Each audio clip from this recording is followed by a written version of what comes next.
I do not care if you didn't make your bed and I see a sloppy bedroom. I do not care if you have no makeup on. I threw a hat on the head today because it was more important to get the sweat on and the workout going. So hair is dirty, throw a hat on the head, go. So I just want to see your faces because some of the stuff I'm going to talk about today is very interactional. We're going to move quickly. And I want to give you guys the goods, the keys to a killer push. I do believe that you guys start this week. Is that correct, Kathy? We're starting the push this week, right? Okay. Next week. So you guys start a week earlier than I do. My push does not actually start till next Tuesday, but these are things that I do when I'm prepping for a push, getting ready for a push, and when I'm going through the push to make sure that I rock it out and hit my goals and do the thing. So I kind of want to start today, now that everybody's screen is on. I just want to kind of ask a question. I want to poll the crowd, and I'm going to ask for some interaction here. I want everyone to think about all the things you've done in the past in your life that have been kind of gnarly. I want you to think about broken bones that you've had, bruises.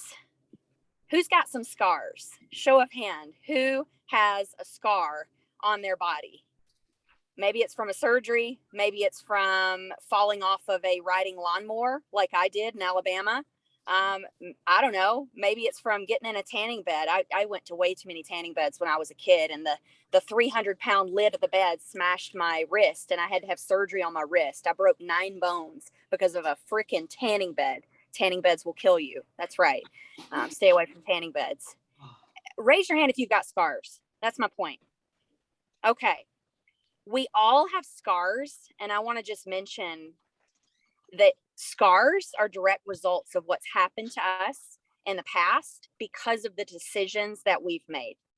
And I want everybody to consider that most of the results that exist in our lives, those results, aka scars, are based on the decisions we make. Our paycheck is based on the decisions that we make. It's how we make money. The decisions to get up early and be on your alliance calls, to be at the office for all day call days, the decision to go all out for a push, that is going to directly show up on your paycheck after the next 2 weeks. The amount, the number of digits that I see on my paycheck every Friday directly corresponds to the fact that I'm getting more recommendations, making more phone calls, doing more appointments, making more sales, and then making more income. If you're with me, show me a thumbs up that you're with me. Scars are in our lives because they tell a story of the decisions we made. What kind of scar are you going to see on your paycheck after the next 2 weeks? What is it going to look like? Is it going to be a scar that you're proud to tell the story of? Or is it going to be a scar that you're embarrassed to tell the story of? Mm-hmm. Guys, push means one thing. It means persist until something happens. And what I love teaching representatives of all levels is that pushes should not just be 1 week, 2 weeks, 3 weeks out of a year. You should actually push yourself every week of the year. But the difference in pushes like now, like SC2, the biggest push of the year for summer conferences, is there will never be another time in your year where you get this much recognition on stage, this much pay. I don't know if you guys realize this or not, but the reason you should go all out for pushes and should persist until something happens, and I'm gonna go over steps here in a second, is because did you know that during pushes, that's the only time that you make more than 50%? If you're at 10%, you make more than 10%. Even if your percentage is still at 10%, you haven't hit that next level yet. If your percentage is at 30% and you're gonna be at 30% for like the next 50,000 in sales, this is the only time of the year during a push where you actually can make more than the percentage that you're currently at.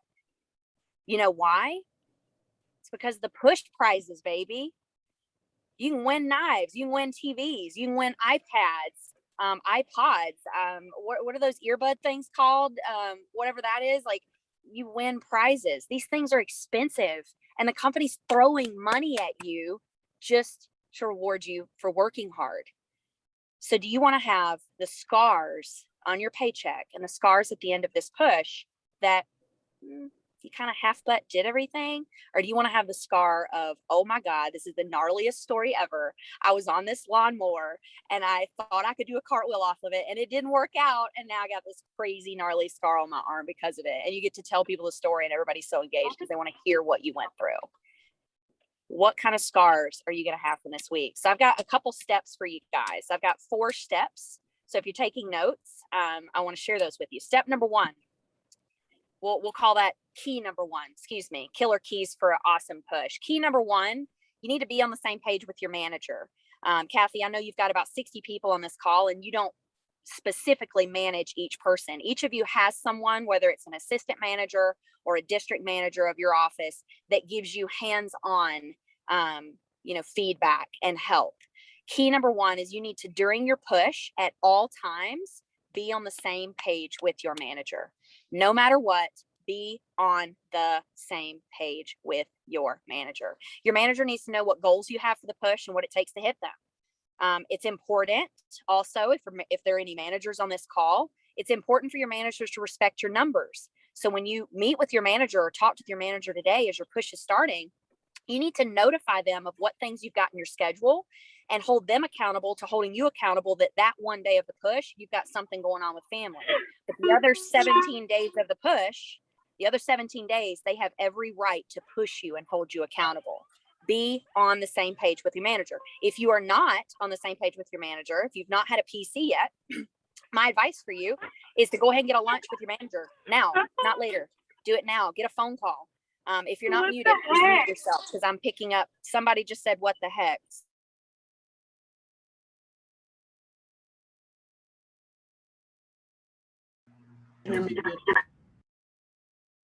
Unmute myself. There we go. Whoever's not muted, mute them.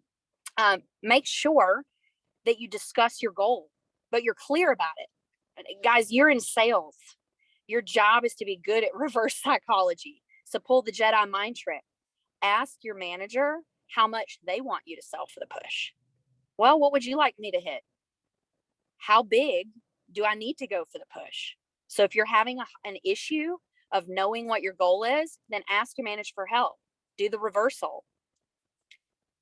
Turn your desire onto your manager, showing them that it's their idea to give you these numbers. And then y'all stay on the same page. Tell the manager, help me help you. Help me help you. Your manager has a goal for his office for this push. And it's amazing how when one rep has a goal of 10K or a goal of 20K or whatever that goal may be, let me decline this call. There we go. Sorry, guys, I had a phone call. It's important for you to design a goal that's bigger than you. There is nothing that makes me more proud during a push than selling what I sell to win some prizes.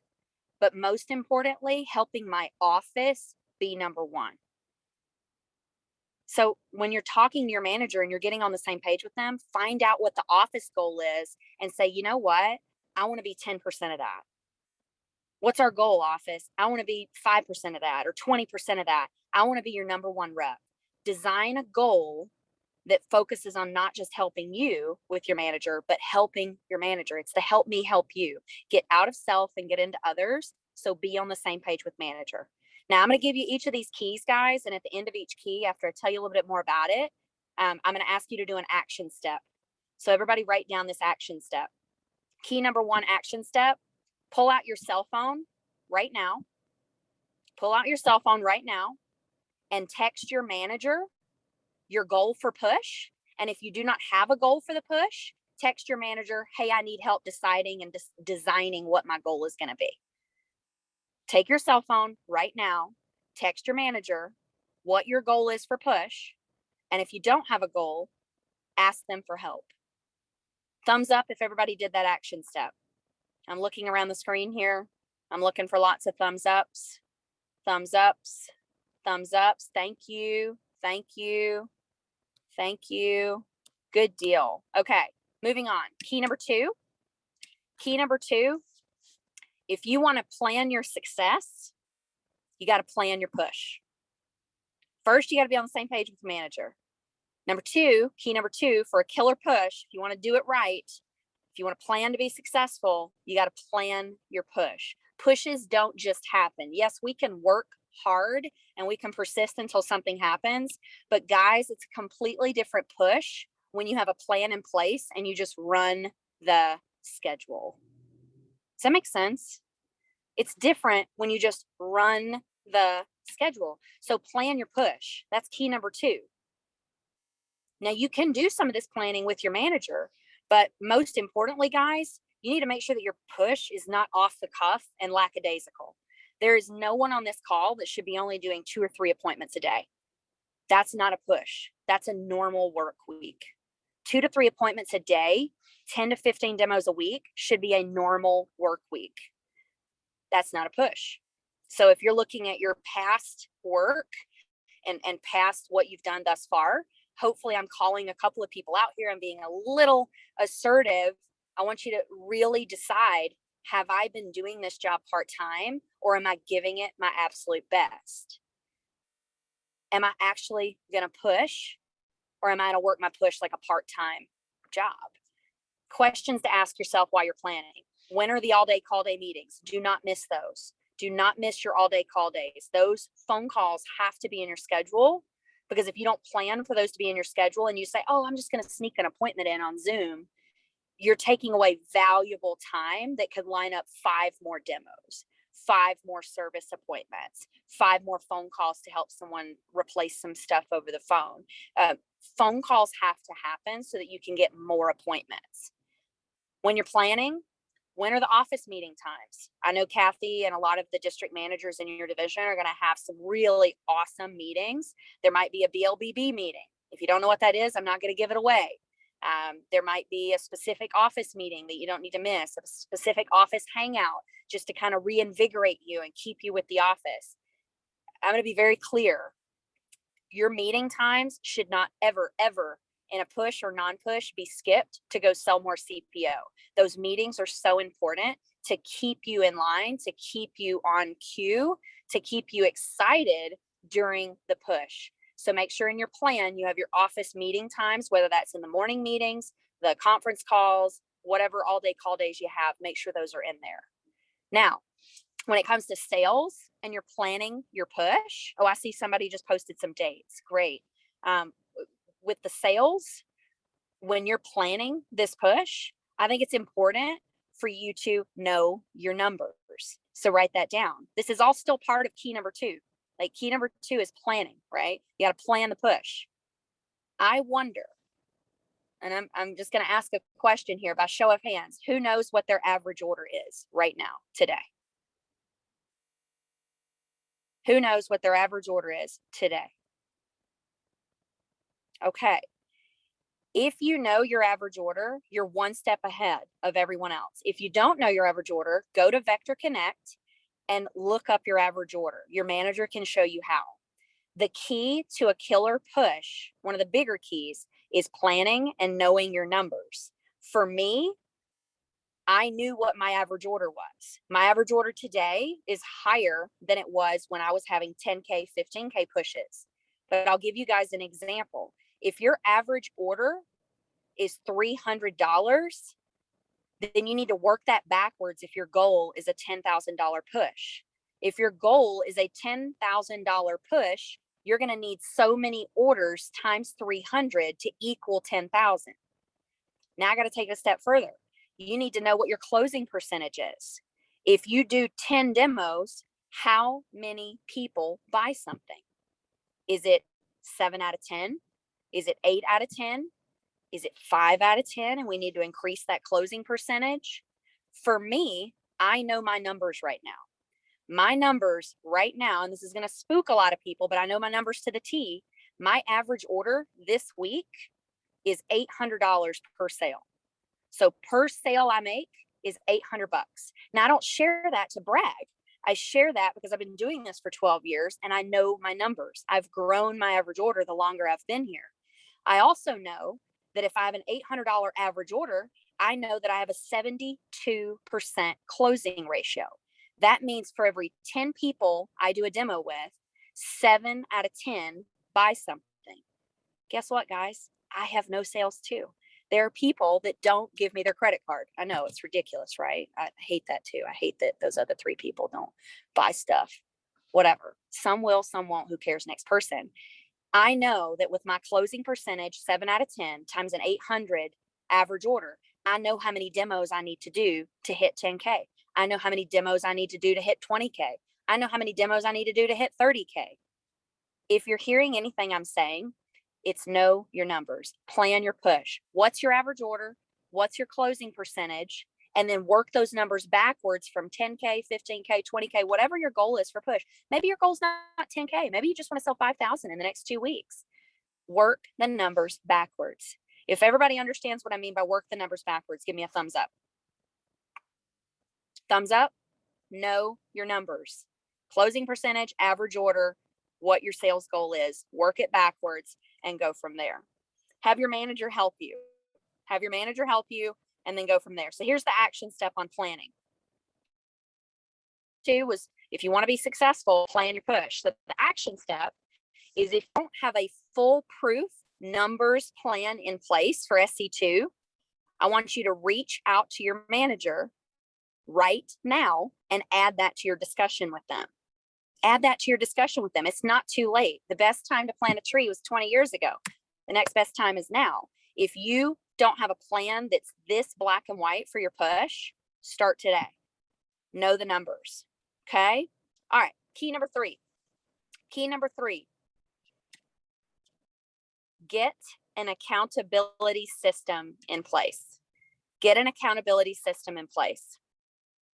Now I'm going to try to switch my screen around here and show you guys something. I'm going to zoom in. Hopefully you guys can see this on my screen. Thumbs up if you can see it. Good deal. Okay, so I love this diagram. I've taught this for years to all of my mentees.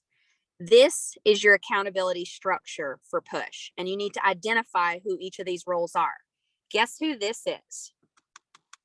That's you. Sorry, ladies, you're not wearing anything. Gentlemen, put some pants on. That'd be great. This is you. This is Johnny New Rep or Susie Experienced Rep, whoever you are. This is you. My advice to you is to identify someone in your local office who can be your sales buddy. Who this is, who you need to identify, is someone who is pretty like-minded, who has the similar type goal that you have. If your goal is 10K, find someone that's goal is also 10K. You could also go a step further. And if someone's average order is 400 CPO and your average order is about 400 CPO, maybe that's your buddy. Pick someone who's similar to you, not just your best friend. Let me repeat that. Pick a sales buddy that is similar to your sales style, not just your best friend. We all tend to gravitate and click together with certain people, but I would challenge you for your success of your push to find someone who's similar to your sales style. Then I would recommend that you have a mentor. Now, for most of you, this mentor is going to be your office manager. That's someone you can lean on, learn from, call. When you cry during the push, believe me, I've cried many times during pushes. Blood, sweat, and tears go into them. This person is key. They feed into you, and you guys right here, your buddy, runs together. Oh, but wait, don't forget about number 3. You need to find someone on your team that you can pour into. Now, why is that important? That's important because that is what makes a team rise to number 1. This is a foolproof accountability structure. Don't forget to contribute to others. Don't forget that if you're having success, to give back to your manager and give a talk at your next sales meeting. Make sure you have a running buddy and make sure you're including your mentor. If everybody understands this, if that's clear as mud, I just need to see a thumbs up. Thumbs up. Accountability structure. My advice to every single one of you is to get this accountability structure in now. If you don't know who these people are, identify them today. So here's your action step for key number 3. Key number 3, spin your web of influence now. That is exactly what's going to help people get to 10K during a push. Every time I have a push, I have someone who's better than me to mentor me, someone running along beside me to hold me accountable, and I give back to those that aren't quite at my level yet, because contribution and giving back is what helps you stay fulfilled during a push and not feel empty. I do want to give a simple example in regards to this web of influence. Spin your web of influence now. That's your action step. Identify these people. I want everybody to imagine that there's a chair in the middle of a room, just an empty chair. It's a square room. And you walk in the door, you and a friend. You personally step up onto that empty chair and you stand in the chair. Now I want to ask, and I want everybody to try to imagine this chair, this chair that you're standing in. I want you to imagine, is it easier for you to grab that person's hand and pull them up on the chair with you? Or is it easier for that person on the chair to be pulled down by the person on the floor? Which is easier? It's actually easier for the person on the floor to pull the person on the chair down because you got gravity working against you. That is why it's so important for you to have a web of influence, have your manager, have a running buddy, have someone you feed into, because when you have all of those things pulling in multiple directions, it's going to help you have a foolproof plan. It's going to help you stay committed, and it's going to help you keep going when you don't feel like it. And there's going to be days during this push where you feel like not continuing. It happens. You're going to have good days and you're going to have bad days. And I'm going to go as far as to tell you guys this. I'm going to be really vulnerable here for a second. I'm not in a push right now.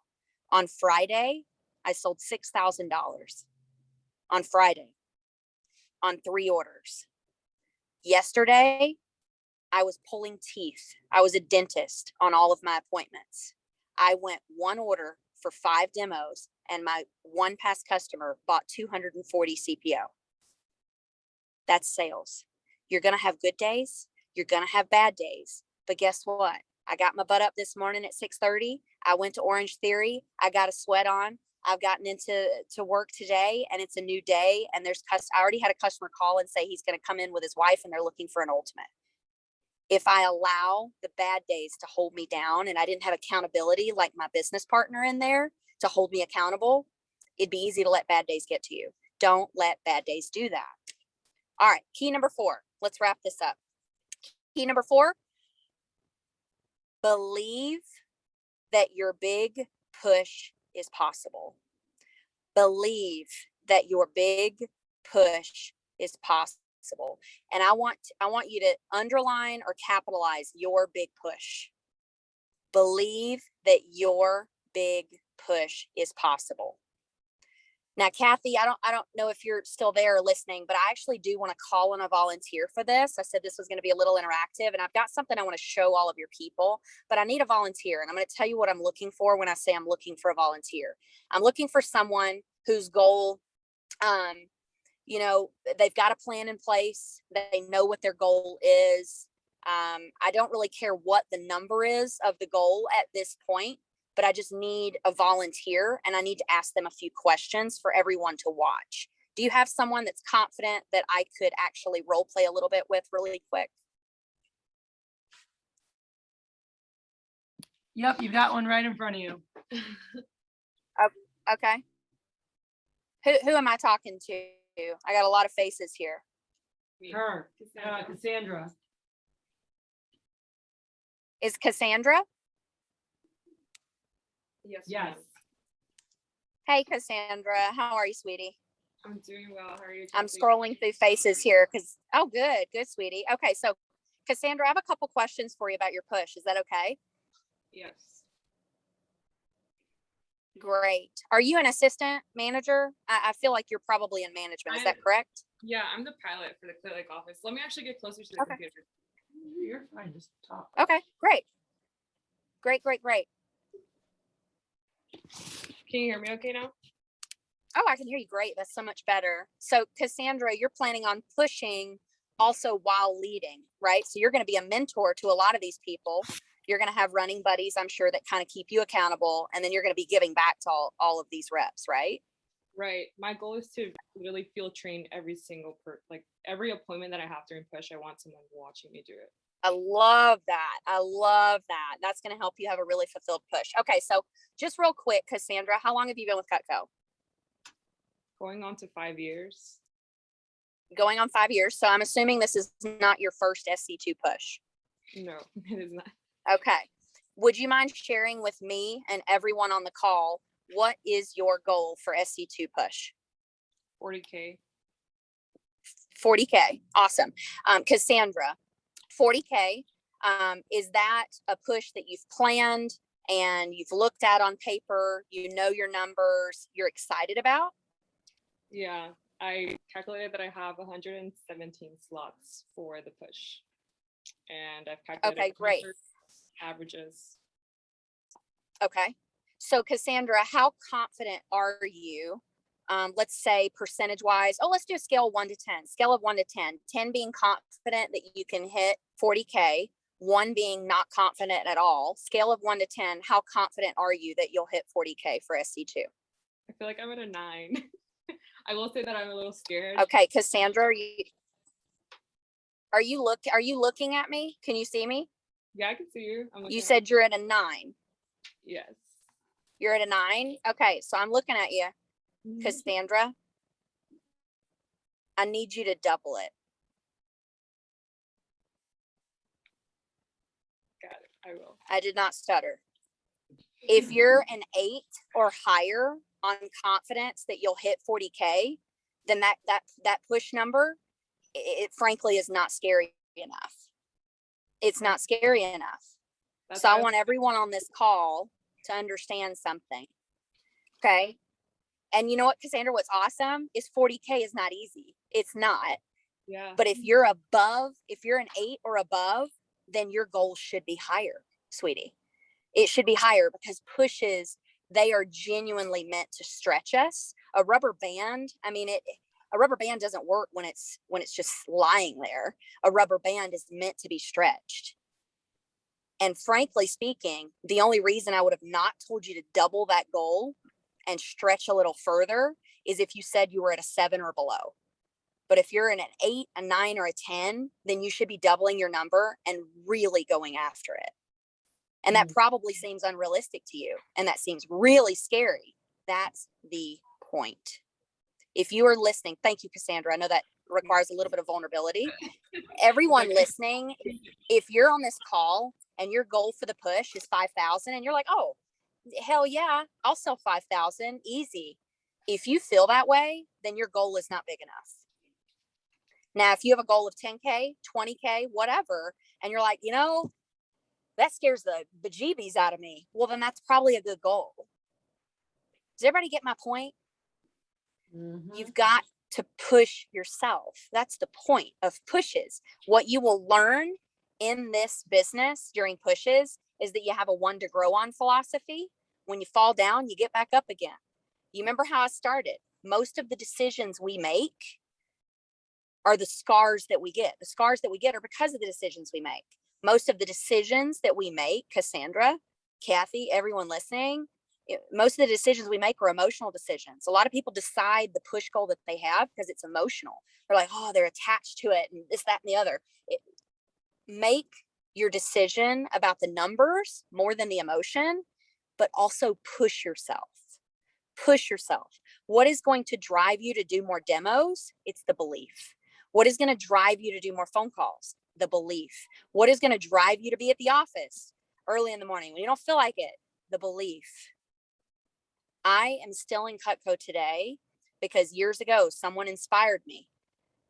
I feel like everyone on this call has probably been inspired by Cassandra, by Kathy, by your district manager, by someone like a Matt Storm, who's going to be giving a talk to you guys. If you've been inspired by anyone in this business, give me a show of hands. If you're different today than you were the day you interviewed, raise your hand. Ask yourself, why? Why am I here? Why am I at Vector? Why do I sell knives? Why do I need to be doing 5 to 7 appointments a day during pushes? What are your reasons? What are your reasons? So here is the action step. Write down your why. Why do you want to go big for the push? If your why is big enough for the next 2 weeks, then everything every bit of belief will be there. What is your why? Do you have children you want to give back to? Do you have family that's going through a hard time and you want to help them financially? Are you paying your way through school and you need to make enough money this summer so that you don't have to, stress out in the fall when you go back to school? What are your goals? Like, why do you want to go big for this push? The why factor is the most important part, because if you identify why you're working hard on this push, the belief will come. The belief will come. I'm going to leave you guys with a quote. I'm a big Theodore Roosevelt fan. Theodore Roosevelt. Anybody know Theo Roosevelt? Little Theo. Oh, yeah. Theodore Roosevelt, he actually said, it is better to have tried and failed than to have never tried to succeed. It is better to have tried and failed than to have never tried to succeed. My worst push is 10,200. My best push was 62,000. And I'm going to tell you guys right now, every push that I've ever had, I have not always hit my goal. I've not always hit my goal. There's been years where I had a 15K goal and I hit 14. There's been years I had a 25K goal and I hit 20. But the reason it's important for people like you, Cassandra, to raise your goal, maybe not double it. You're at a 9, maybe not double it, but maybe increase your goal to 50. Stretch yourself a little more. I think you can do it. I believe you can do it. It's better to try and fail than to never succeed. I do not get excited when I lay my head down at night and go, oh, I put in a mediocre effort today. But I get damn excited when I lay my head down at night and I'm tired. And I know that I gave it my A++, best foot forward. Every customer got the best version of me. And I went out of my way to kill it. So there you go, guys. Those are some killer keys for having a killer push. I believe in all of you. I can't wait to see what people do. SC2 is one of my favorite times of the year. And Kathy, did I get a text from my manager, John Carpenter? Are we doing like a joint SC2 this year? Is that what's happening? Yes, we're gonna see you on stage. Shut the front door. Well, guess what, guys? I'm gonna be there. August 7th. It's August 7th, right? I should know this. Yep. I'm going to be there. I start a base, I think, the day after on August 8th. But I will be there. I look forward to seeing every single one of you win prizes. Every single one of you shout your numbers. And I look forward to a lot of higher babies. Y'all go out there and have a killer push. Awesome.